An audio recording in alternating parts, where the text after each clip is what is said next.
According to the Financial Times, Palantir Technologies is facing a growing price for its politics, and that has serious implications for investors who have ridden the stock's dramatic narrative over the years. According to the Financial Times news, the piece focuses on a central tension at the heart of Palantir's business model, its outspoken political stance, especially on national security, immigration, and support for Western governments, is starting to create real commercial and reputational risk that could threaten the core of what the article describes as a very large business franchise. Financial Times mentions that Palantir has long differentiated itself from other Silicon Valley companies by embracing close partnerships with defense, intelligence, and law enforcement agencies. From an investor's perspective, that stance has historically done two things.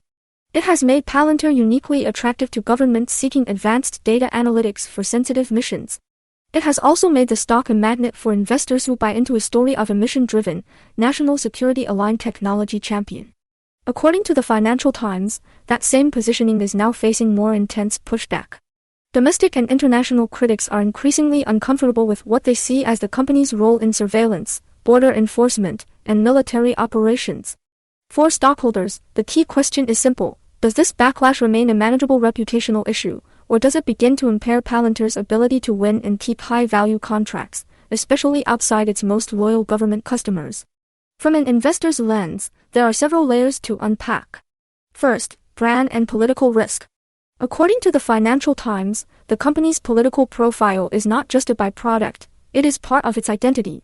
Senior leadership has been explicit about supporting Western security interests and criticizing what they view as a culture of appeasement or neutrality among big tech peers.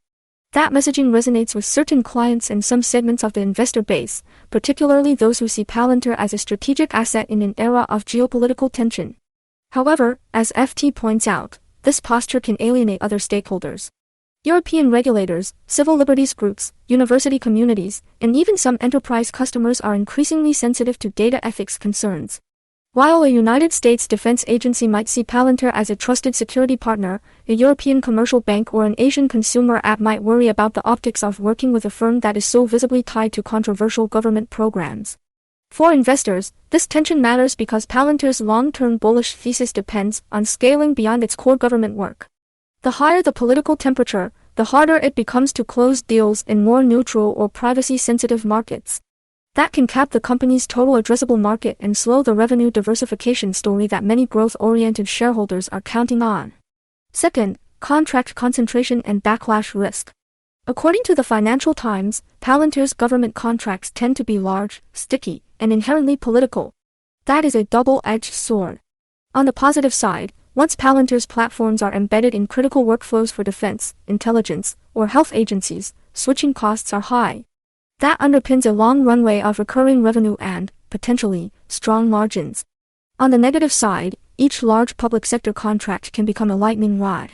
FT notes that public campaigns, legal challenges, or legislative scrutiny can arise around specific uses of Palantir's technology, especially in areas such as border control, predictive policing, or targeted surveillance.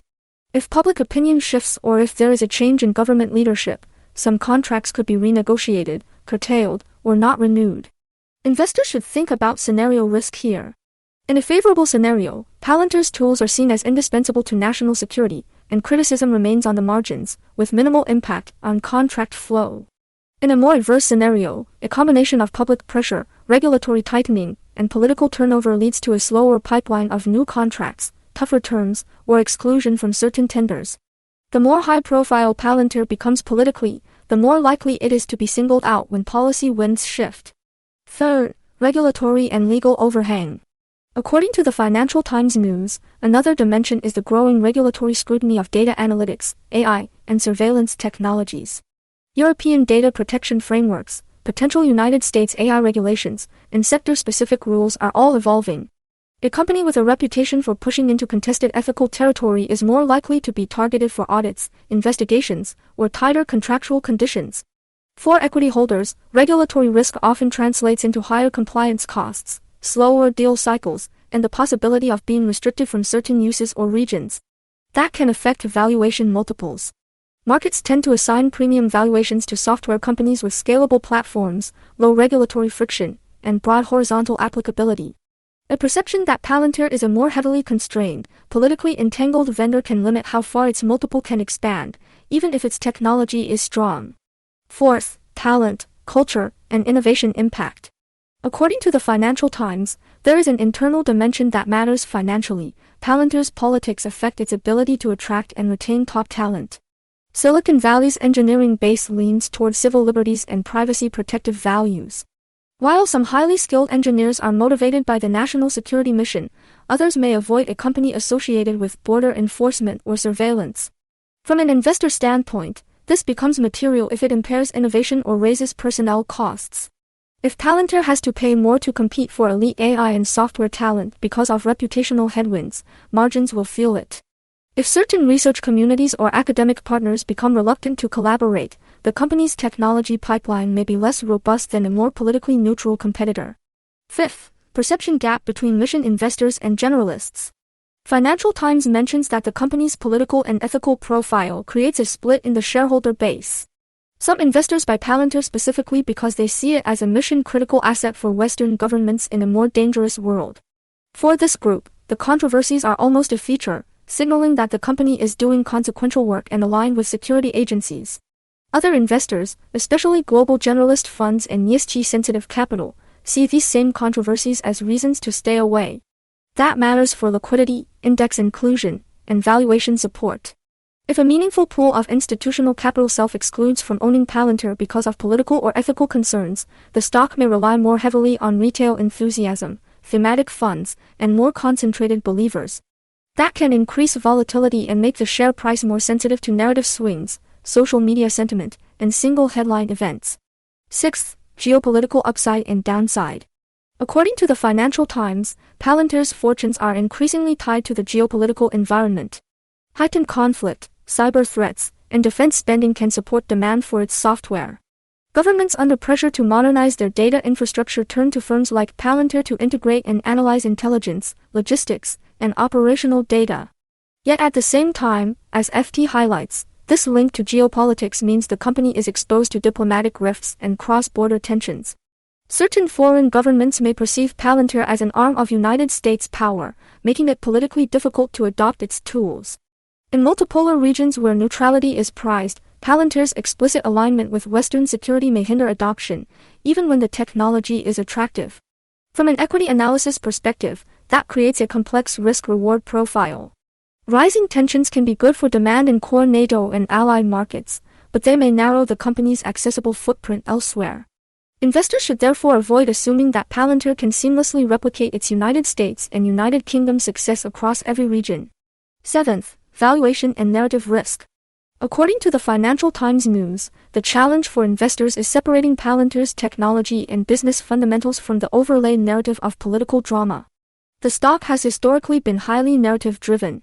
Bulls focus on its deep government relationships, the uniqueness of its Gotham and Foundry platforms, and the perceived moat in large-scale, complex data integration. Bears point to slower commercial adoption, rich valuations, stock-based compensation, and the reputational drag associated with its most controversial deployments.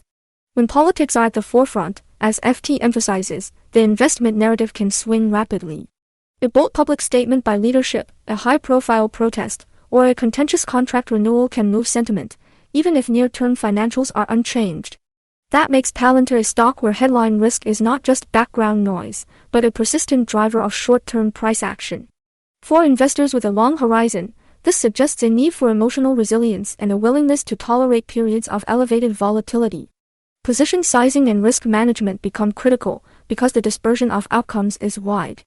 A politically charged setback could compress the multiple or trigger a sharp drawdown, while a positive cycle of contract wins and geopolitical tailwinds could lead to another period of exuberance.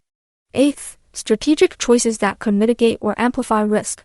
Financial Times mentions that Palantir is not a passive actor in this story. Management's choices about communication, client selection, product governance, and transparency will shape how big the political cost becomes.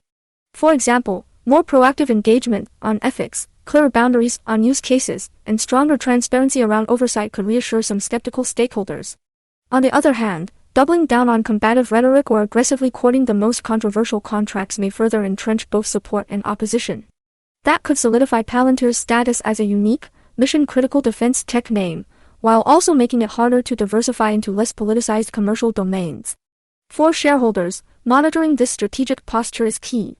Listen to how executives speak on earnings calls about civil liberties concerns, AI governance, and client selection. Track whether the company invests in internal ethics frameworks, external audits, or advisory boards. These may not show up immediately in revenue, but they influence how regulators, partners, and customers perceive the company over time. 9th, what this means for portfolio construction. According to the Financial Times, the central message is that Palantir's politics are no longer a side issue for investors. They are increasingly a core factor in analyzing its long-term risk profile. For some, that is precisely why they want exposure, a focused bet on national security software in an era of rising threats. For others, the concentration of political, regulatory, and reputational risk is simply too high. If you are an investor or an enthusiast evaluating Palantir today, you might consider a few practical angles. Think about your own thesis time frame. Are you looking at Palantir as a long-duration play on the modernization of Western defense and government infrastructure, or are you trading short-term cycles of enthusiasm and disappointment? The more long-term your view, the more important it is to understand the structural political environment in which Palantir operates. Consider your own risk tolerance regarding controversy. Palantir is unlikely to become a quiet, low-profile software vendor. If your strategy or mandate prioritizes low reputational risk, this may not be a comfortable holding, regardless of potential upside. Watch the composition of revenue over time. A healthy evolution would be a steady, though not necessarily dominant, growth of commercial customers in sectors where Palantir's tools are used for operational optimization, supply chains, healthcare analytics, and other less politically fraught applications. Persistent reliance on a narrow band of highly sensitive contracts magnifies the downside if politics turn. Evaluate the competitive landscape. While FT underlines Palantir's unique position, rivals in analytics, AI, and cloud-based data platforms are not standing still. If large cloud providers or more politically neutral software firms can offer sufficient functionality with fewer headlines, some customers may prefer them even if Palantir's tech is more specialized or powerful. The politics premium only works if the technical and operational advantages remain clear. Pay attention to regulatory signals. Developments in EU data law, United States AI policy, and sectoral rules on biometrics, predictive analytics, and cross-border data flows can all alter Palantir's addressable market. A political backlash that hardens into restrictive regulation is a very different risk from protests that remain primarily symbolic. In sum, according to the Financial Times, the price of Palantir's politics is that it amplifies both the upside opportunity and the downside risk. The company benefits from a strong identity, tight alignment with powerful clients, and a clear role in an era of geopolitical competition. It also carries a heavier burden of scrutiny, opposition, and potential exclusion than more neutral enterprise software peers. For stock investors and enthusiasts, the decision is not just about discounting cash flows or modeling contract pipelines. It is also about taking a stance on how the interplay between technology, security, and civil liberties will evolve over the coming decade. If you believe Western governments will continue to deepen their reliance on a small set of trusted analytics partners, and that public resistance will not materially derail that trajectory, Palantir's controversial profile may be a cost worth bearing. If you think regulatory and societal pushback will significantly constrain the most sensitive deployments of AI and surveillance tech, the same profile becomes a structural headwind. As always, this is not investment advice, and any decision about Palantir should be grounded in your own research, objectives, and risk tolerance. Thank you for listening to this episode. If you found this analysis useful, consider subscribing and sharing the podcast so you do not miss future discussions on the intersection of technology, politics, and the markets.